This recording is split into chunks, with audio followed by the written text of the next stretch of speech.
വിനീത് ശ്രീനിവാസൻ എഴുതി സംവിധാനം ചെയ്ത് ധ്യാൻ, പ്രണവ്, നിവിൻ പോളി, കല്യാണി പ്രിയദർശൻ, നീത്ത പിള്ളൈ, അജു വർഗീസ്, ബേസിൽ ജോസഫ് തുടങ്ങി വലിയൊരു താരനിര തന്നെ അഭിനയിച്ചിട്ടുള്ള വർഷങ്ങൾക്ക് ശേഷം എന്ന് പറയുന്ന സിനിമ കണ്ടു.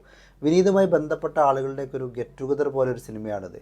സിനിമയെ സ്നേഹിക്കുന്ന ആളുകൾക്ക് അല്ലെങ്കിൽ സിനിമയ്ക്ക് തന്നെ ഒരു ട്രിബ്യൂട്ട് എന്നുള്ള രീതിയിലാണ് വിനീത് ഈ സിനിമ ഡിസൈൻ ചെയ്തിരിക്കുന്നത്. വ്യക്തിപരമായി ഈ സിനിമ എനിക്കൊരു ശരാശരി അനുഭവമാണ് നൽകിയത്.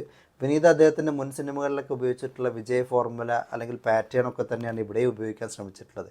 പക്ഷേ ഈ സിനിമയിലേക്ക് വരുമ്പോൾ കഥയോടും കഥാപാത്രങ്ങളോടൊക്കെ നമുക്ക് തോന്നേണ്ടുന്ന ഒരു ഇമോഷണൽ കണക്ഷൻ പലയിടങ്ങളിലും വല്ലാതെ മിസ്സിംഗ് ആയി തോന്നി. സിനിമയിൽ ആസ്വദിച്ച് കണ്ട ഒരുപാട് രംഗങ്ങളുണ്ട്, എന്നാൽ അതുപോലെ തന്നെ മറ്റു പല രംഗങ്ങളും വളരെ വീക്കായും വർക്കൗട്ട് ആവാത്ത പോലെയുമാണ് അനുഭവപ്പെട്ടത്.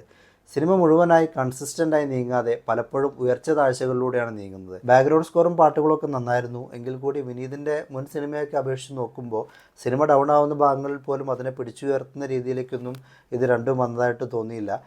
സിനിമയുടെ രണ്ടാം പകുതിയാണ് കുറച്ചും കൂടി എൻ്റർടൈൻമെൻറ്റായി തോന്നിയത്. പ്രത്യേകിച്ച് നിവിൻ പോളിയൊക്കെ വരുന്ന ഭാഗങ്ങൾ, അദ്ദേഹമൊക്കെ ഒരു അരമണിക്കൂർ വന്ന് തിയേറ്റർ മൊത്തം ഇളക്കി മറിച്ച് പോയി. പഴയ ഒരു എനർജിയിലൊക്കെ പെർഫോം ചെയ്യുന്ന ഒരു നിവിൻ പോളിയൊക്കെ വർഷങ്ങൾക്ക് ശേഷം വീണ്ടും കാണാൻ പറ്റി. അതായിരുന്നു സിനിമയിലെ ഏറ്റവും എൻ്റർടൈനിങ് ആയിട്ടുള്ള ഭാഗം. മറ്റു പെർഫോമൻസുകളിലേക്ക് വരികയാണെങ്കിൽ ധ്യാനും പ്രണവൊക്കെ അവരുടെ യങ്ങറേജ് ക്യാരക്ടേഴ്സൊക്കെ നന്നായിട്ട് തന്നെ ചെയ്തിട്ടുണ്ട്. പക്ഷേ കുറച്ചു പ്രായമായ ഭാഗങ്ങളിലേക്കൊക്കെ വരുമ്പോൾ അത്ര കൺവിൻസിങ് ആയിട്ട് തോന്നിയില്ല. ഒരു സിനിമ പലർക്കും പല രീതിയിലാണല്ലോ വർക്കാവുക. എന്നെ സംബന്ധിച്ചിടത്തോളം പാർഷ്യലി മാത്രം വർക്കായിട്ടുള്ളൊരു സിനിമയാണ് വർഷങ്ങൾക്ക് ശേഷം. നിങ്ങളും കണ്ടു നോക്കുക. നിങ്ങളുടെ അഭിപ്രായങ്ങൾ കമൻറ്റ് ബോക്സിൽ എഴുതുക.